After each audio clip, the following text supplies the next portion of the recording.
Hey everyone. Well, this is a third episode about the long-term capital management. One of their strategy is a leverage. Basically, this was the rocket fuel behind their games.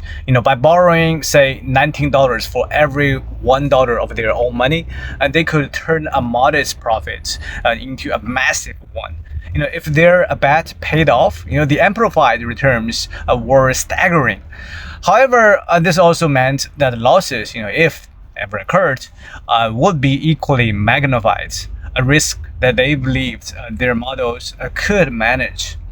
Well, their confidence was palpable. The clients clamored to invest, and the LTCM turned many away, actually, and overwhelmed by demand. And even downtime was strategic. The poker games with Bob Merton served as a release value for their risk-taking impulses, ensuring they remained disciplined in their professional bets. Well, for a time, it seemed they had cracked the code to financial perfection. Well, here's the cracks in the facade. Despite their brilliance, the LTCM's success sowed the seeds of its own undoing.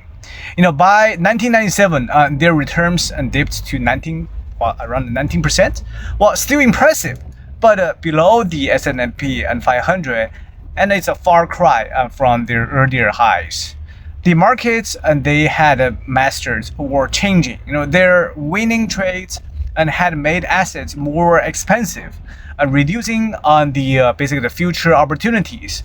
Well, worse, competitors, other hedge funds and the bank trading desks noticed their success and began copying their strategies. This influx of capital shrank the pool of profitable discrepancies. As more players chased the same nickels, basically. Roger Lowenstein, and the author of the book on the LCTM, described this phase as a turning point they failed to navigate. A prudent manager might have scaled back a little bit. Victor later admitted they didn't respond correctly to these warning signs. Basically, it's really a critical misstep. Well, then it came 1998, a year of global turbulence. A financial crisis erupted in Asia, starting in Thailand and heading to Indonesia and South Korea. The LTCM's exposure, there was minimal, so they weathered it without much concern. But the subtler shifts were brewing. The Citigroup, a major player, quietly shuttered its proprietary trading desk, which mirrored LTCM's strategies.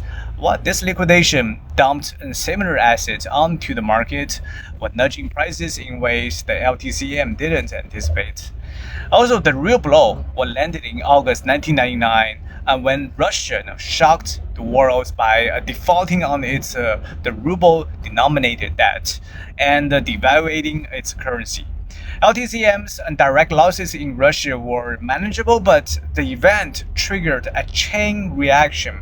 The risk managers across the financial system, and spooked by this unexpected default, began slashing exposure everywhere. The markets turned volatile, and the LCTM carefully calibrated bets started to fray.